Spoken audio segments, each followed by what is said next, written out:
வணக்கம், உங்கள் தமிழ் மொபைல். இது பார்த்தீங்கன்னா 100 watts cable, fast charging cable. நல்லா ஃபாஸ்ட்டாக சார்ஜ் ஏறும், எல்லா யூஸ்க்குமே பண்ணிக்கலாம். 3 யூஎஸ்பி போடுற மாதிரி வந்துடும். Fast charging cable 100 watts cable, நல்லா குவாலிட்டியாக இருக்கும். வெறும் 100 ரூபா மட்டும்தான் வரும். வெறும் 100 ரூபா மட்டும்தான் வரும். நல்லா குவாலிட்டியாக இருக்கும். நம்மகிட்ட எல்லா மொபைலும் குவாலிட்டி டிஸ்பிளே 1000 ரூபா மட்டும்தான். 100 ரூபா டெம்பர் கிளாஸ் ஃப்ரீயாக வந்துடும். நல்லா டெம்பர் கிளாஸும் குவாலிட்டியாக இருக்கும். கொரோனா டெம்பர் ஃப்ரீயாக வந்துடும். 100 ரூபா ஹெட்ஃபோனு, அதுவும் பார்த்தீங்கன்னா பக்கா குவாலிட்டியாக இருக்கும். அதுவும் ஃப்ரீயாக வந்துடும். எல்லா மாலுக்குமே 1000 ரூபா தான். சில மாலுக்கு 1000 ரூபா, சில மாலுக்கு 1200 அப்படிலாம் கிடையாது. நம்மகிட்ட எல்லா மாலுக்குமே 1000 ரூபா மட்டும்தான். கேபிள் பார்த்தீங்கன்னா இது 100 watts cable, fast charging cable. நல்லா ஸ்ட்ராங்காக இருக்கும், நல்லா முறுக்காக இருக்கும். வயரு வெறும் 100 ரூபா மட்டும்தான் வரும். வந்து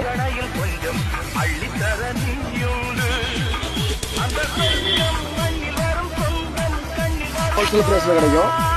எல்லா இதுவும் நம்மளோட ஹோல்சேலில் கிடைக்கும். இப்போ டேட்டா கேப்லேருந்து, ஹெட்ஃபோன்லேருந்து, ப்ளூடூத் ஹெட்ஃபோன்லேருந்து எல்லாமே ஹோல்சேல் ப்ரைஸில் கிடைக்கும். மெசேஜ் பண்ணுங்கள், வாட்ஸ்அப் மெசேஜ் பண்ணுங்கள், ப்ரைஸ் சென்ட் பண்ணுறேன்.